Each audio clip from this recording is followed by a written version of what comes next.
Kali ini saya sebagai narator akan membacakan narasi tentang tugas soft skill etika bisnis yang disusun oleh Nabila Putri, Nuraini Putri Gustiani, Devi Yuniastuti, dan Giana Maulisya Fani.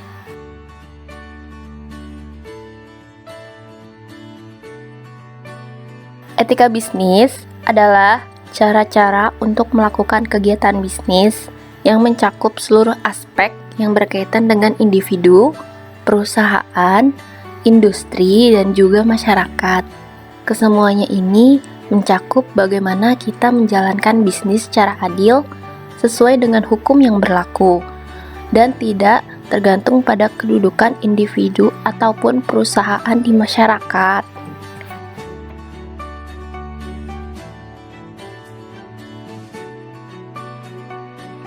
Mengapa etika itu penting? Karena etika itu bersifat universal, menentukan keberlangsungan peradaban manusia, selalu relevan sepanjang masa, sangat berperan bagi kemajuan suatu bangsa, mempertanyakan kewajiban manusia sebagai manusia, dan etika bisnis menentukan kemakmuran ekonomi rakyat. Untuk itulah mengapa etika bisnis itu penting dalam keberlangsungan bisnis, agar terjadinya lingkungan bisnis yang sehat.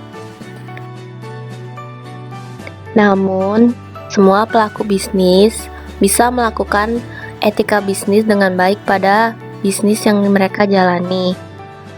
Beberapa oknum banyak sekali yang melakukan kecurangan terhadap bisnisnya demi memperoleh keuntungan yang sebesar-besarnya. Untuk itulah di sini kami akan membahas tentang tugas usaha apa yang rentan terhadap kecurangan dalam berbisnis. Ini kelompok kami akan memilih usaha apa yang rentan terhadap kecurangan dalam berbisnis, yaitu usaha agribisnis. Agribisnis adalah bisnis berbasis usaha pertanian atau bidang lain yang mendukungnya, baik di sektor hulu maupun hilir di sektor pangan. Dengan kata lain, agribisnis adalah cara pandang ekonomi bagi usaha penyedia pangan. Agribisnis mempelajari strategi memperoleh keuntungan dengan mengelola aspek budidaya, penyediaan bahan baku pasca panen, proses pengolahan hingga tahap pemasaran. Nah, itulah sekilas arti dari agribisnis. Kecurangan apa saja yang terjadi dalam usaha agribisnis? Salah satunya itu adalah penimbunan. Apa itu penimbunan? Menurut Kamus Besar Bahasa Indonesia, pengertian menimbun adalah mengumpulkan barang-barang.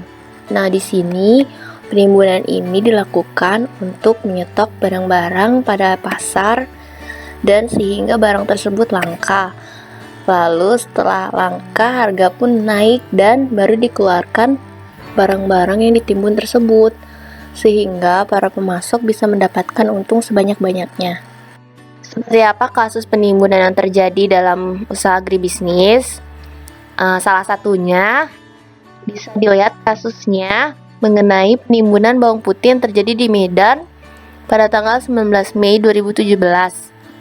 Satgas Pangan membongkar aktivitas penimbunan bawang putih di gudang milik PT Logistik Pendingin Indonesia di Medan, Sumatera Utara. Di gudang tersebut, tim Satgas menemukan 61,5 ton bawang putih asal India. Bawang putih tersebut disimpan di gudang sejak bulan April. Bawang putih yang berasal dari India tersebut pada kemasan karung tidak mencantumkan label. Jelas Direktur Tindak Pidana Ekonomi Khusus atau TPDeksus, Bareskrim Polri Brigjen Agung Setia dalam keterangannya kepada detik.com. Selanjutnya, kecurangan yang terjadi dalam usaha agribisnis adalah pengoplosan. Kejadian pengoplosan yang dapat kita ketahui beberapa pekan ini adalah kasus penggerebekan gudang pengoplos beras Raskin di Sidoarjo. Gudang pengoplos beras Raskin di Dusun Lumbang, RT 16 RW 3, Desa Sawah Cangkring, Kecamatan Wonohayu digerebek Satreskrim Polresta Sidoarjo. Modus yang dilakukan si pemilik gudang yaitu membeli beras dari masyarakat, lalu dipoles dan kemudian dikemas dengan merek ternama. Satreskrim Polresta Sidoarjo Kompol Muhammad Haris mengaku pelaku memoles beras Raskin, kemudian dioplos dengan beras kualitas sedang.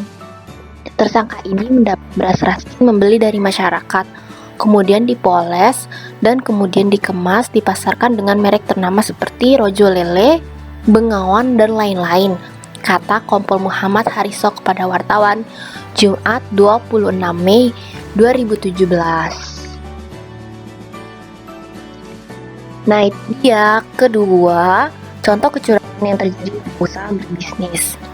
Mengapa kelompok kami memilih agribisnis sebagai usaha yang rentan terhadap kecurangan dalam bisnis? Karena menurut kelompok kami, bisnis adalah suatu usaha yang bergerak di bidang hajat hidup banyak orang sehingga bisa dimanfaatkan karena orang-orang membutuhkan bahan pangan dan pokok untuk melengkapi hidupnya. Maka dari itu, alasan dari kelompok kami memilih usaha agribisnis. Dan terima kasih, semoga bermanfaat.